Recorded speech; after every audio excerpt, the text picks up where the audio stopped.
What's up, Nation? It's your boy Tommy SB. We're back at it again for the Wise Take, Wise Stream here on YouTube.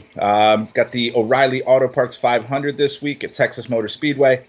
Texas is another one of those cookie cutter type tracks. It's a 1.5 mile, what they call tri-oval. It's got the little dog leg in the front, kind of like a Daytona shape, things like that. Very common build. 20 some odd degrees banking in the corners, so they're pretty deep in the corners. Guys will carry a lot of speed. It's not a very technical track at all. The good drivers usually rise to the top here. We've seen that pretty often with people like Harvick and Truex, Elliott. All these guys really good here. I think that makes DFS a little bit interesting. We get Christopher Bell starting in the back again, but he's priced down finally. He's $2,000 cheaper, so I see him garnishing some crazy ownership this week. They did lay some of the PJ1 traction compound down again. That makes that middle groove a little bit more viable than just the bottom groove or trying to really skate it around on the top, which is really treacherous here. So you see a lot of guys try to stay towards the bottom, towards the middle. It's usually, if we're looking at it from DFS perspective, usually a 2 to 3, maybe even sometimes a 4 dominator race.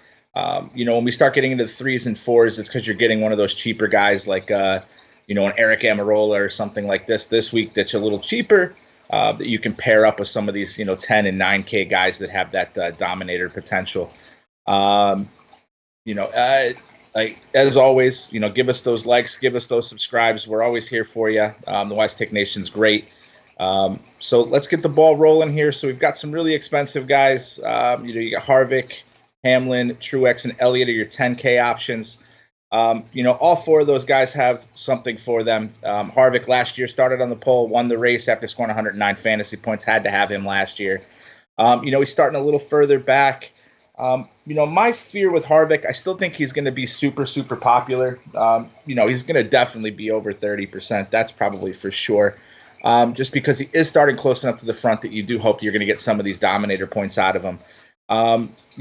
This season he's been one of the best drivers. The only thing is like even when he has been getting these wins, it hasn't been like a crazy dominating performance. He's getting you, 20, 30 fastest laps, something like that, and then going out and winning. So, at 11.3, $500 more than Denny Hamlin, you're going to need the most out of Kevin Harvick. You're probably going to need 40, 50 laps led and, 20, 30 fastest laps in a top 5 finish for him to pay off. So, I definitely going to have to get some exposure to Kevin Harvick. That's for sure.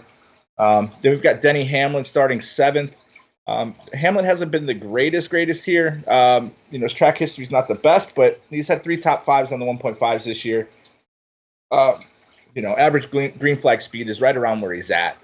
With that price tag, I think that's going to limit his ownership just because people are like, listen, I'll spend the extra $500 for, the track history with Kevin Harvick, or I'm going to spend down on Truex, Elliott, Keselowski, any of these other guys, even in the 9K range. I think Hamlin's definitely going to garnish himself a little bit of ownership. I don't think he'll be crazy. He's, I guess, a good pivot off of these guys that are going to be a little bit more popular in this price range. Just because he's Denny Hamlin. You can't count him out at all. Like I said, he's been decent on the 1.5s this year. So, he's probably the lower owned in this 10K range. Then we've got Martin Truex starting 10th. Truex has been really good on the 1.5s. It's his nickname, Mr. 1.5. So, anytime we come to these cookie cutter 1.5s, I don't mind playing Martin Truex at all. Last year started 7th, ended up finishing 6th. Didn't get you the DK points you really wanted, only at 50, which is not going to really pay off at 10.4. But it's not a horrible score. So, you can't really beat yourself up with that. Chase Elliott, we look at last year where he scored you -6 fantasy points. Started 14th, finished 32nd. A little bit different. I mean, Chevy has been fast. Hendrick has been fast. You're getting him starting 8th. He's the cheapest of the 10K guys. I still think Elliott, like I said, there's a lot of different ways that you can play this week. I mean, like I said, if you're going 2 to 3 dominators, you can probably get 2 of these more expensive-ish guys and then kind of get down into some of these really cheap, place differential plays that we have down at the bottom. So, I don't hate that. Chase Elliott, probably somewhere in that 20 to 25% range you'll probably get Elliott at. again, another decent pivot off of these other guys that are more expensive. As we get down into the 9K range, it's really a lot of the same. All these guys are all viable in their own way, shape, or form. Logano has not, he's been decent on the 1.5s. He's had one of the better green flag speeds. He started 11th, finished 4th, got you 52 at $9,500. I'll take that. We're going to hope for a little bit more. It's like I said, you're going to be trying to kind of get these guys that are slightly lower owned. Keselowski, Logano, both teammates, you're looking at probably somewhere in that 15% range. We've got them projected around 45 fantasy points, which, you look at these guys up top, other than Denny Hamlin at 47, you got 3 other guys that are scoring 60s. That's why I think you're going to see some of the ownership get pulled off of these guys. Kyle Busch, man, did he kill me last week. I played a lot of them. I'm like, you're on the pole. This is your chance to pull your head out of your ass. You're going to have clean air. You're going to get out in front of everybody, and you're going to stay out there. Dude led 9 laps and then went ahead and turned around and scored us, I think it was at a 7, and just absolutely crushed me. 7 fantasy points, dude. I can't have that.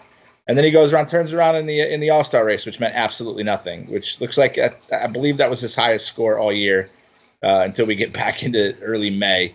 So Kyle, he's going to garnish some ownership again just because he did win the truck race, did win the Xfinity race. I believe was DQ'd in the Xfinity race after post-race inspection, but DraftKings, they don't care. Whatever the end of the race is, that's the end of the race. So, I don't know how much of Kyle Busch you want to play this week. That's completely and utterly up to you. If you think this is the race where Kyle can do it, then, you're going to have to get a little bit of him. The price is really good. You're getting him at almost the bottom of the barrel in the 9K range, which I don't think we've ever seen before. So I think they're trying to kind of pull people towards it. So is it a trap or is it just clear-cut value? You're going to need a little bit out of him. Kyle Busch last year started 12th, finished 7th, got you 53 at $9,300. I'll take a 53. As we even scroll over to even some of his older races,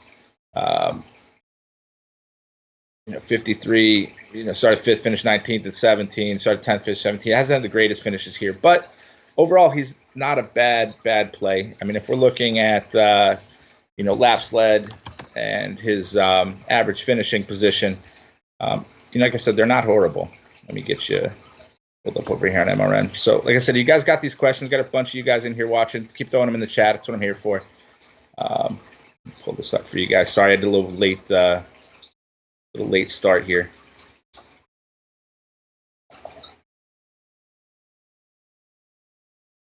Get the laps led up here as well.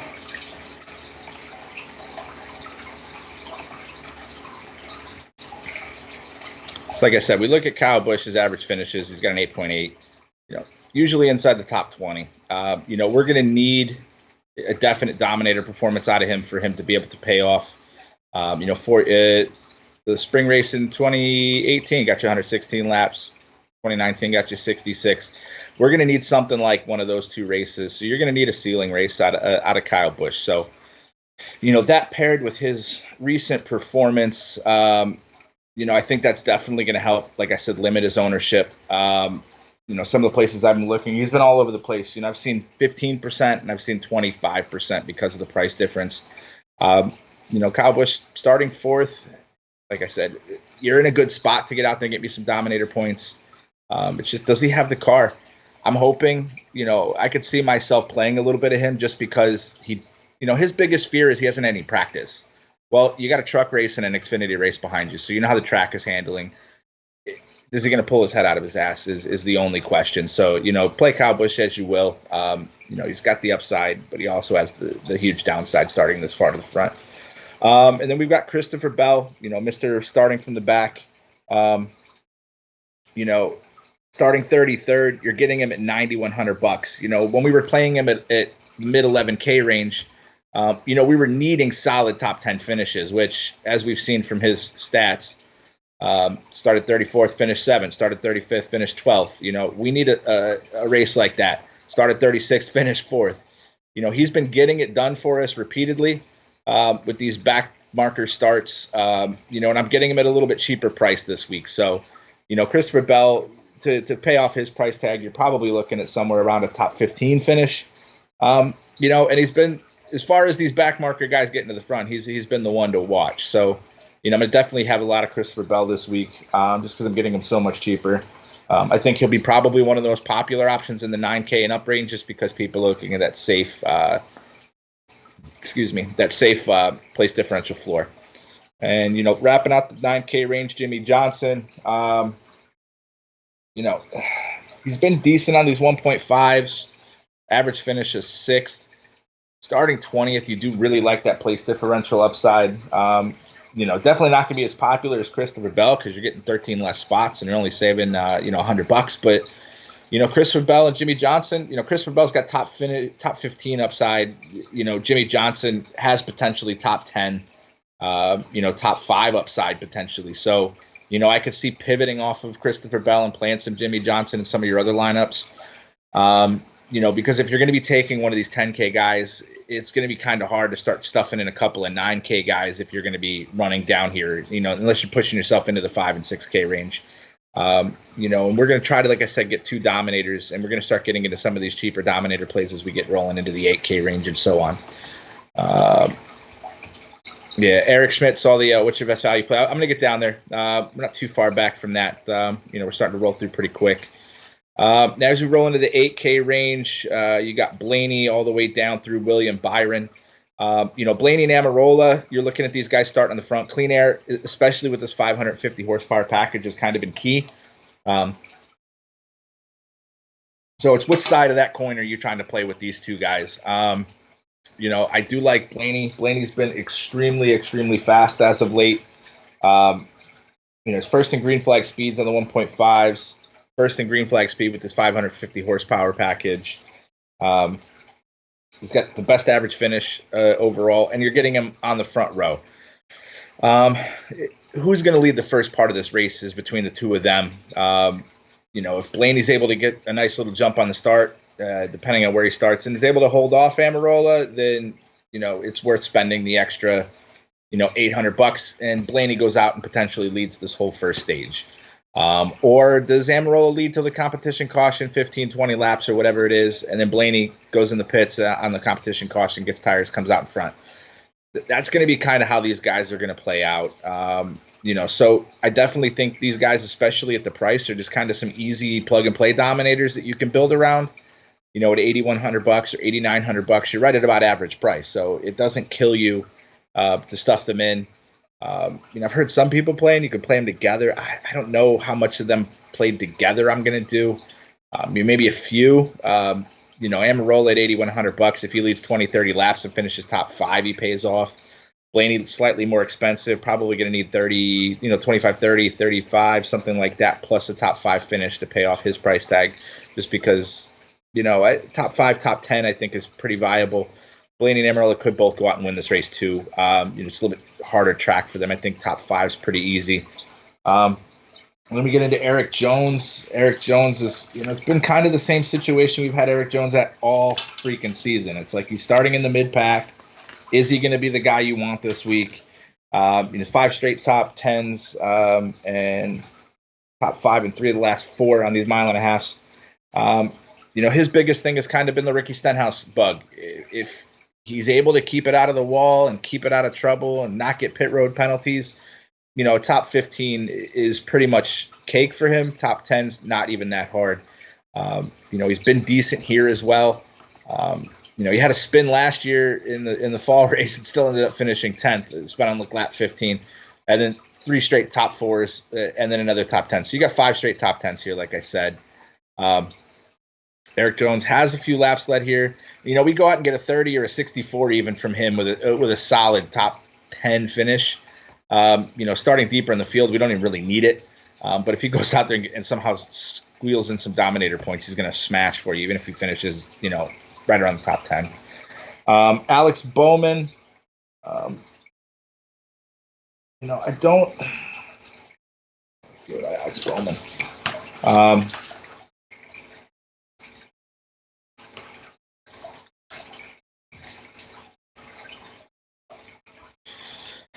Bowman starting 12th. I wish I could have got him a little bit deeper in the field. He's been decent on these 1.5s in with this package as well. He's running really well at the Coke 600. Charlotte and Atlanta comp really well to this track. Like I said, these are those cookie cutter tracks that you're always looking at. Bowman, he's got to be in your Dominator group even at $8,400 because you're either going to need a top 5 or you're going to need a top 10 with a few Dominator points to pay off $8,400. MDB is pretty much the same boat. Don't expect him to be super, super popular. Even at $8,300, just like Bowman, I'm going to need a little bit more out of you. And it's like I can either pay down for Eric Almirola, or I pay up a couple $100 and I get the place differential floor with Almirola. As we look at the stats here, we're getting into these 8K guys. Like I said, Blaney, phenomenal play. You like the fact that you're looking at a 66 at that price. We're projecting it at like 6.5, 7x. That's beautiful. Eric Jones starting 23rd, started 2nd, finished 10th, started 12th, finished 4th. These are the kind of performances you're going to need from Jones here. Bowman starting 12th, he's finished 5th here before. So you look at him as you don't have the place differential upside. So like I said, you're going to need the Dominator. Even MDB and crappier equipment last year, 10th and 14th. I wouldn't hate the 26 is not going to get it done for me. And I think I'm going to need a little more than that 33 that we've got him projected at. Again, he's going to be a low owned option, probably one of the lowest owned Dominators you can grab. So who knows?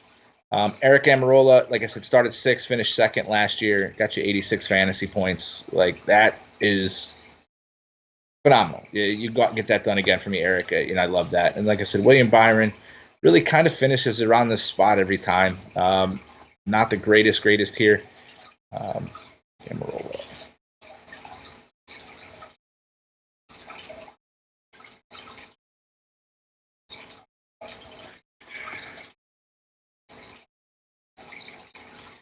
William Byron. So 10th, 16th, 6th, 17th. So that's what you got your last 4 here. I need, you're hoping for, to be playing Bowman, you're begging, or you're playing Byron, you're begging for a top 10 finish, probably to pay off an 8K price tag. Like I said, I don't think he's going to be extremely popular. I'm sure he'll garnish some ownership, just because the price is decent, probably in that 15% range. But at 15%, Bowman goes out and gets you a top 5. Or Byron goes out and gets you a top 5 somehow with that place differential. He's going to smash for you.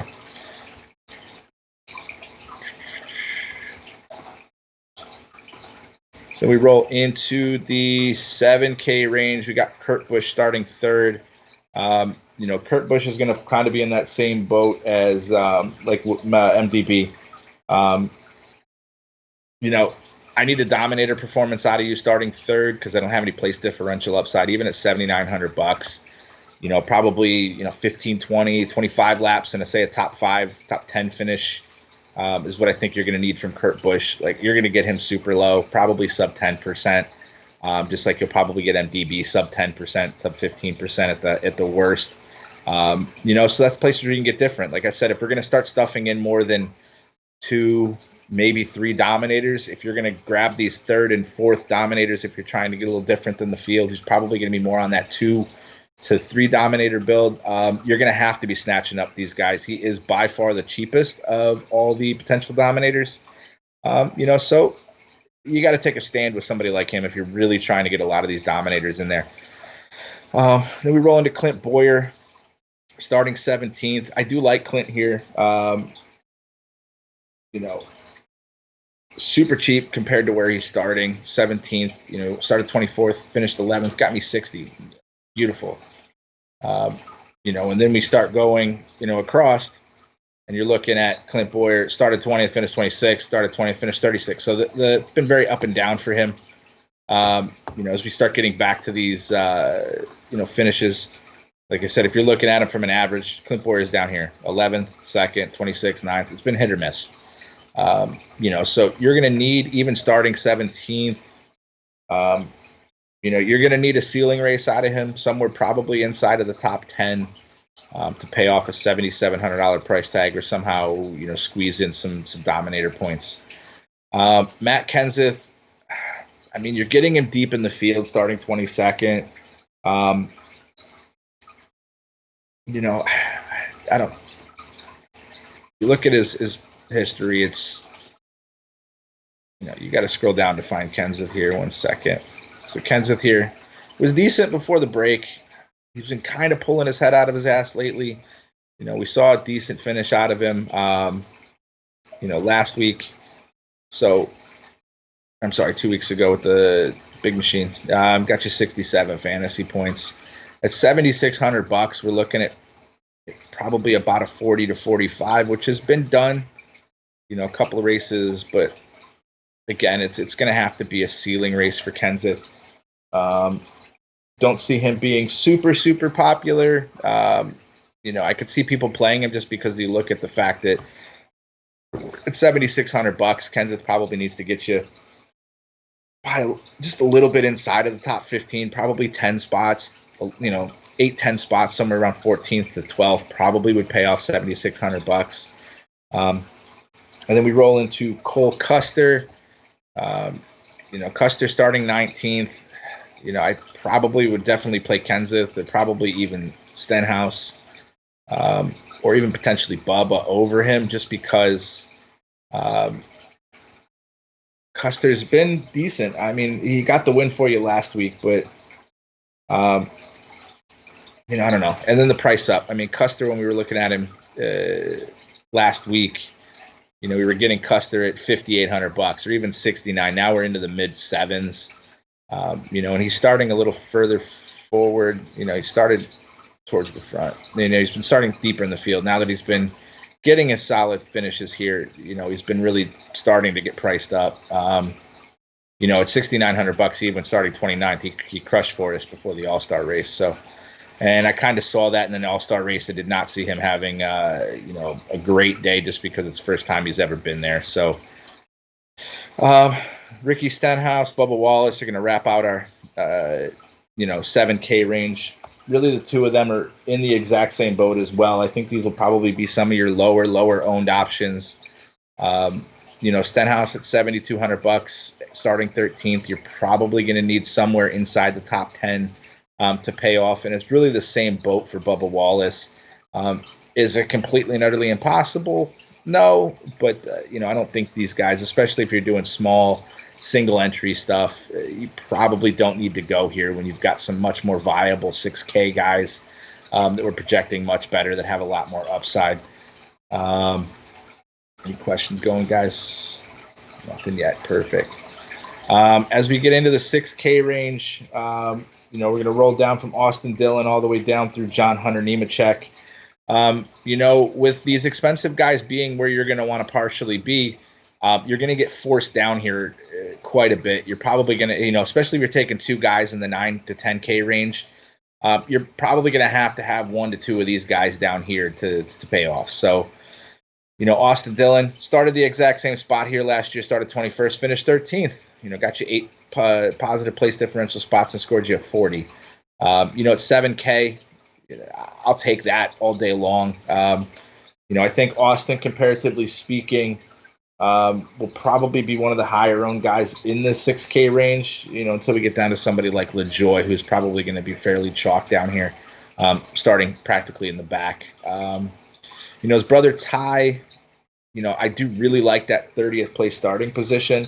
But, if you look at track history and things like that, I definitely think, I'd rather play Austin.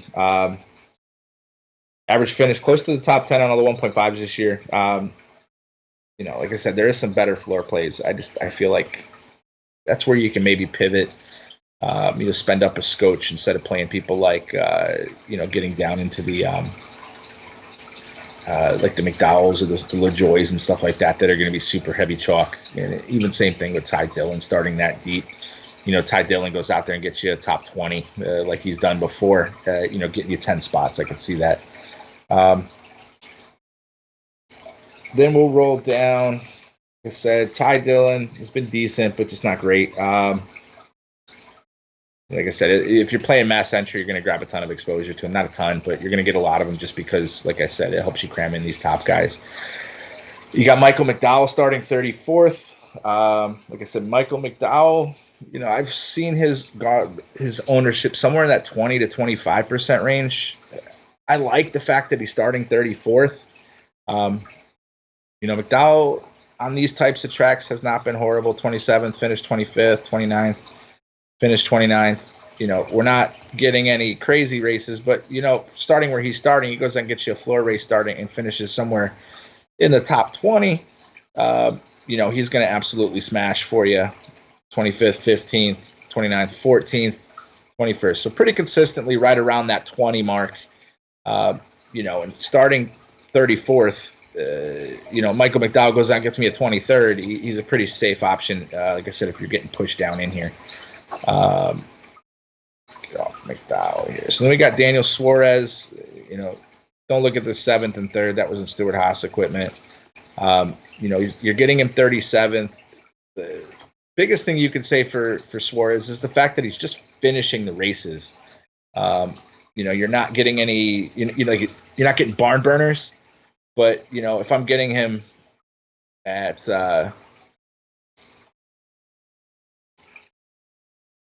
you're getting him here at, 29s, you go out and give me a 40 somehow, you're smashing, but right around the 20 to 25 points, average at $6,400, that's not going to kill you. But you spend an extra $200, you can grab Michael McDowell, or you could save $300 and go get Corey LaJoie, who's starting in almost exactly the same spot in what I consider better equipment. Newman starting 15th, even at $6,300, you're going to need probably a few spots out of Newman. Somewhere close to the top 10 is what it's going to take for him to pay off, unless somehow he gets some dominator points. This is a strategy track as far as pit stops. If you can catch the right side of a caution pit, you could go from 15th to 1st on fresh tires and be the guy that's up there. So, I don't hate Newman. I think Newman's probably going to be in that 10 to 15% range just because people are going to get forced down here trying to stack in the top. But like I said, LaJoie being in 36th, there's just a much safer play. You're looking at LaJoie. I don't need, like I said, you don't need the world out of him. Hasn't been, last year wasn't the greatest, but, we go down and look at LaJoie's finishes.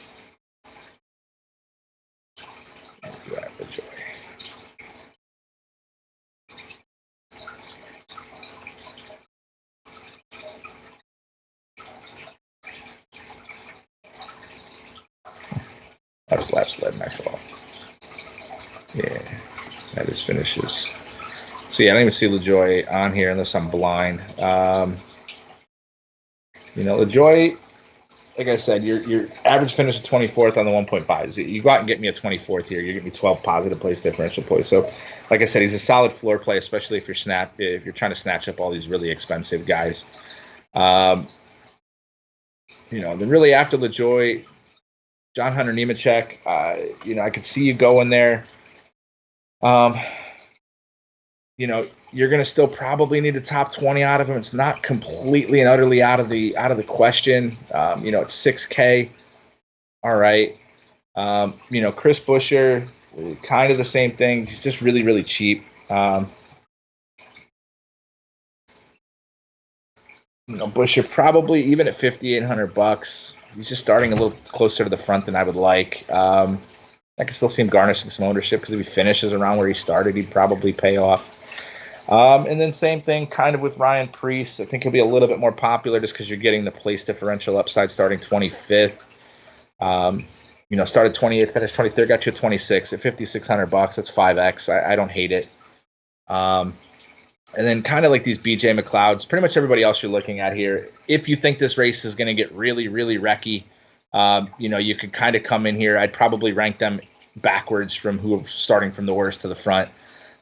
Reed Sorensen, probably one of the best plays starting 40th if you had to get down in here to the 5K range. But I definitely don't see myself getting down to the Galdings or the Hoofs that are starting in the 20s. or even Joey Gase 31st, even Brendan Poole 32nd. You know, maybe a Yaley, maybe a Hill, maybe a Sorensen, maybe a McLeod.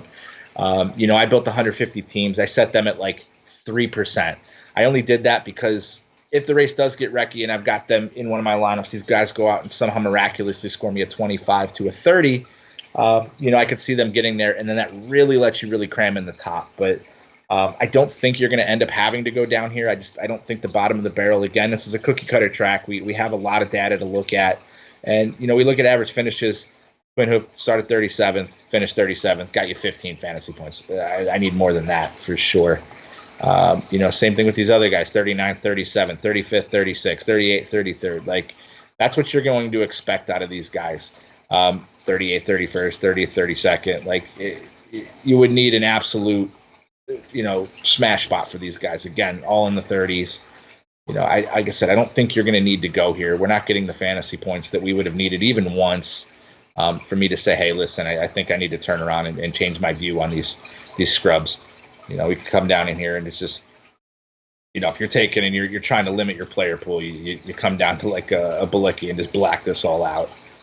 You know, when you're building your teams, and that really helps you, you know, kind of limit your player pool, kind of tighten your core up a little bit. And if you're using an optimizer, it helps you kind of force your hand a little bit on the plays that you really want, because it makes it get a little bit different. I'll pop over here on FanDuel real quick for you guys. You know, FanDuel, I don't play too much, but you know, Kevin Harvick being $1,200 more expensive than some of these other plays. I don't think he's going to be extremely popular because it really hurts your build. You're looking at 8,800 if you put him in there. Is what you got left for your other four. Much better plays. You could spend down for Truex. You could spend down for Kyle Busch. You could spend down for Elliott, even Logano, Blaney, Keselowski, even Amarola, almost min price. You know, I said Eric Jones, solid place differential play. Christopher Bell should be absolute chalk over here. He's easy plug and play. You know, you want to grab two of your cheaper place differential plays. You know, grab him and McDowell, and then you could do whatever else you want at the top. I mean, that would be easy enough if you have faith in both Bell and McDowell to get you what you need. That'll pretty much, like I said, let you do whatever you want. You know, go grab a Blaney, you know, or an Amarola or something like that for what you expect to be your early dominator. You know, I said, let's leave it at $12,000. I could still go grab Chase Elliott, and I still have 12,300. I could still, you know, even go grab somebody like Logano if I think it's going to be, you know, you're looking for finishing position unless you have monster place differential plays in these guys. You know, if you even wanted to come off McDowell and spend up a little bit because you think you want finishing position, you know, you could even go with somebody like a Clint Boyer or even an Eric Jones if you wanted to pay down for one of these other guys too. So fire up your questions, guys. So the Gale travels, Blaney and Amarola together. I kind of went over that earlier in the show. Not a huge fan of playing the two of them together, just because I expect it to be one more popular than the other. You know, one's going to dominate more than the other. I probably would lean more towards the Blaney train just because he's been so good on these 1.5s. And then same thing, optimal number of dominators per lineup, probably 3 max, 2 minimum. Yeah, that's what I did when I built mine. I wouldn't say 3 had to be your max. If you're going to get fourth, that fourth guy's going to have to be super cheap. You know, so we've looked at laps led. You know, you get down here to like a, you know, Austin Dillon or a Stenhouse or somebody that's super cheap, or Byron, or even Boyer goes out and gets you like 30 laps. That's kind of what you're going to need out of these guys in order to pay off. Blaney, like I said, look at him. These 3, you know, those are beautiful. I'm going to need something like 40, 45 in a top 5 finish out of him. So, like I said, yeah, 2 to 3 is probably going to be most of your meat and potatoes, but I don't hate you going even trying to squeeze in 4. You get Travis Duarte again with Ricky. It's the Ricky train, man. That's the same thing that we think about every week. You know, we got Stenhouse's price at 7,200, starting 13th. I think it's going to be a much more of an uphill battle for him. You know, to get where he's going to have to get to pay off. You know, started around here, get you like 25 points. You know, but gotta go 500. Went on, got you a second. So, you know, averages right around those 25 to 30 fantasy points. But when he has these breakouts, they're monsters, 40s, 60s. So, Ricky, like I said, I don't think he's going to be super popular. I think he's probably going to be right around that 10% mark. So, that's what you like getting Ricky at, is really low ownership and just hope to God he has a ceiling game or ceiling race. Hunter Dobbs got what are thoughts on Kyle and Denny? To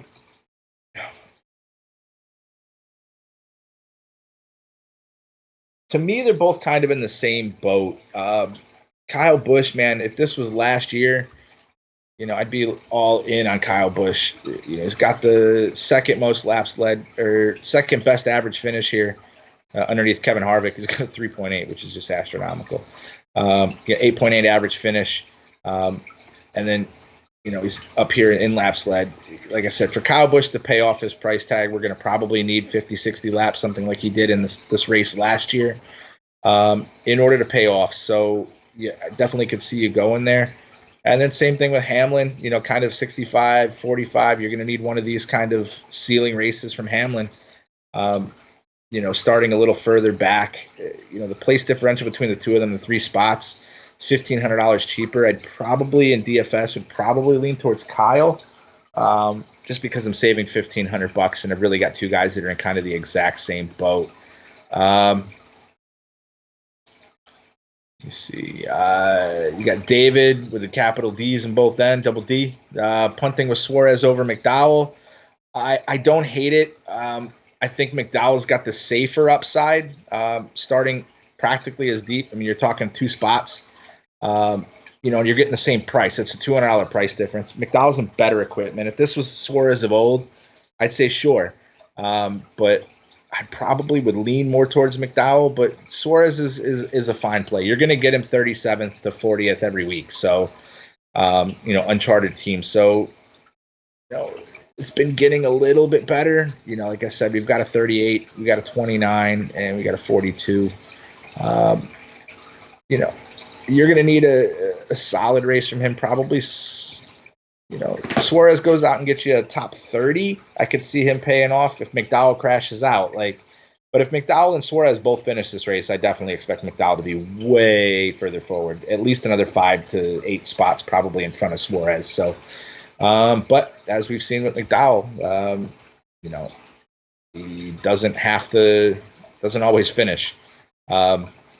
We've had it negative 23 points, but then he's gotten you 50s and 40s pretty damn consistently lately. So I would definitely lean McDowell over Suarez if I had the money to buy both. But like I said, if you're trying to get a little different, I could see that. Jim Parrish, can you play Harvick and Truex? Let's see what happens. What's that leave us with? I don't really like that. If you did a Harvick and a Truex, that leaves you with 7K. It's really going to force your hand. Let's go grab a McDowell at 6,600. Try to save us some money.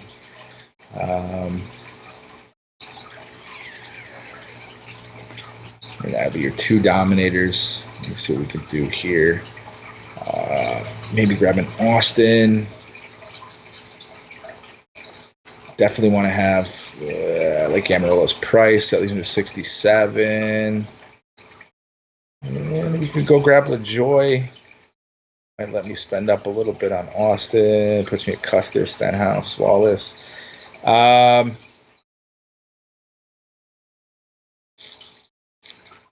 Austin there. 87. I don't think we don't want to go up from there. I mean, you could go grab a Jones if you want. If you're really reliant on Harvick and Truex to be your dominator. Like I said, I expect some. The leader here normally leads about 40 laps. The pole sitter. So, if you get an Amarola leading 40 laps and finishes inside the top 10, I could see him being your third potential dominator, leave $600 on the table. So don't hate it.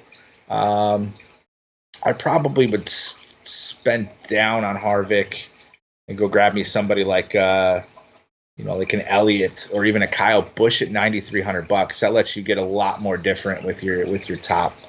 I could come off Austin Dillon. It still leaves me at $9,500. I'm getting up into like a Christopher Bell.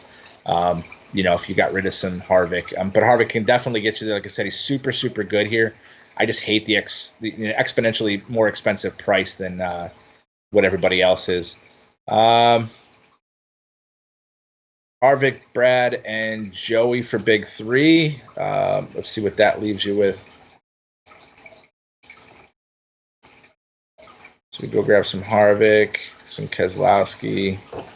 Who was your last one? Harvick, Keselowski, and Joey. That's fairly balanced, I guess. I mean, it still leaves you only $6,500 for three of the drivers. I think it's a little too top heavy. I think you're going to have to make a tough decision on one of those. And that's why I think this week you're not going to see a ton of ties because all these guys are viable plays. But I think of all three of them getting there, it's going to be a lot harder than, taking two of them and going to grab some of these place differential guys that are going to be safer. So, play those three as you will. I do like them as your core for dominators because all three of them are in the dominator group for sure. Better finish, Byron or Bowman? That's the pivotal question every week.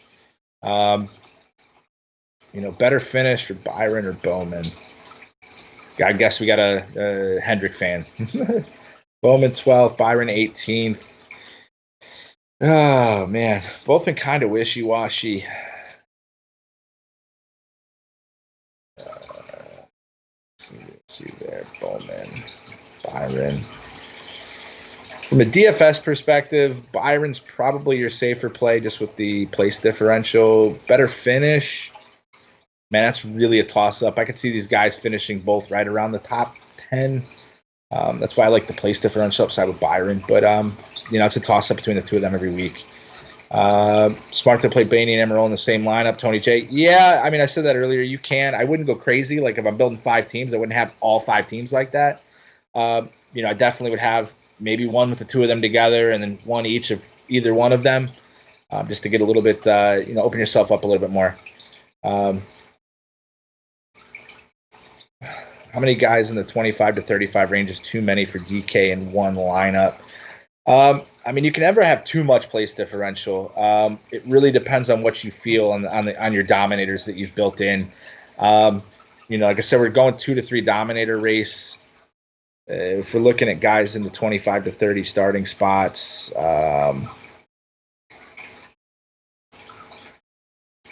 LaJoie's a nice play. I could see you getting into Nemechek that deep.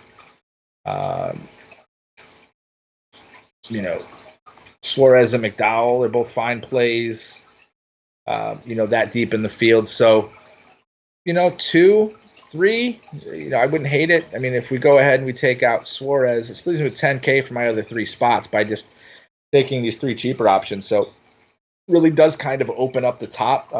You're hoping for solid finishes from these guys. So 2 or 3, I could see not being a horrible move. Even if you want to spend up for an Eric Jones starting, in the deep 20s, at a higher price tag. Again, even with those 3, still leaves you with 9,500, and that's a really solid place differential base. So, like I said, I could see you getting there. Not a huge thing. $100. My top 4 is Busch, Harvick, Blaney, Hamlin. 100% agree with you on that one. I've got all those guys ranked in my top 10 for sure.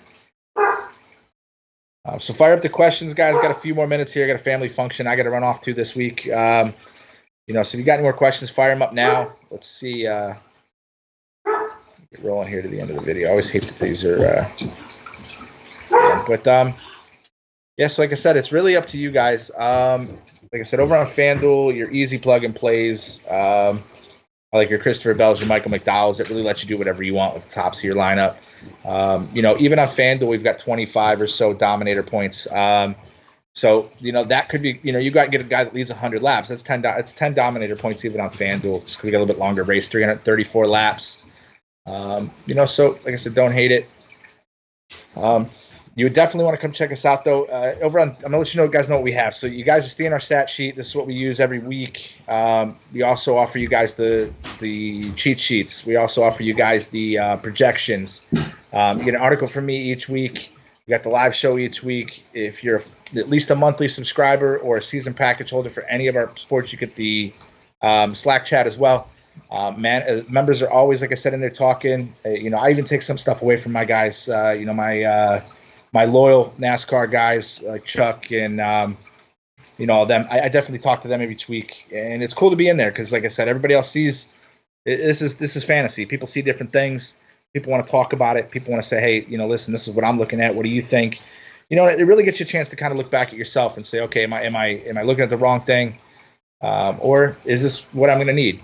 Got Gale Travels thoughts on Reddick. Reddick's another decent place differential play. I don't hate him starting 24th at $7,800. He's priced up a little bit. You can spend down. There's some other plays underneath him. Like Reddick's going to get you some ownership here. Probably 20 to 25%. I could see him garnishing. So that's one of these guys you're willing to take a stand on. You want to take a stand on the over, and go 30%. You want to take a stand on the under, go 15. So you can go either way with Reddick. I definitely like him as a solid, cheaper place differential spot. You get 8-10 spots out of him. I think he's going to pay off his price tag pretty easy. And like I said, if you look at his finishes, they're not horrible. Goes on gets you a 52 like you did at Quaker State, smashing a 7,800. Goes on gets you a 42. He's been solid, top 10-ish car, except when he's had issues. So I don't hate him. Definitely could see you going there. Like I said, fire up these questions, guys. Got another minute or so in here, and then be rolling out of here. Guys, if you're Wise Take subscriber, definitely hit us up on on Twitter. You can get me at kartracing_22, or if you're in the Slack chat, hit me up in the Slack. Just make sure you at me.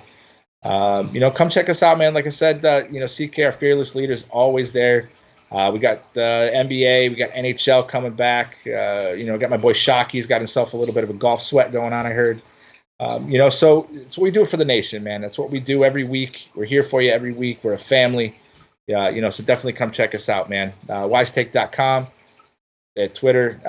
You can get us at wisetake if you want to hit up CK or any of the members over there.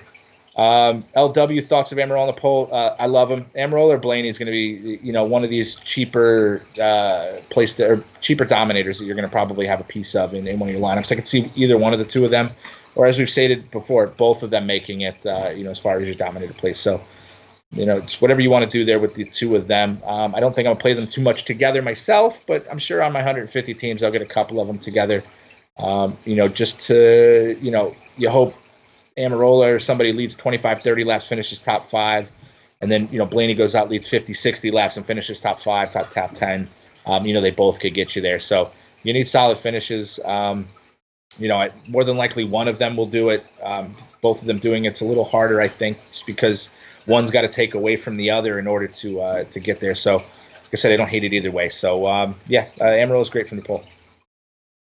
Awesome. Thanks, LW. I'll see you guys here next Sunday. Like I said, hit me up in the Slack or hit me up on Twitter if you got questions, man. Thanks a lot, and thanks for tuning in. Yeah.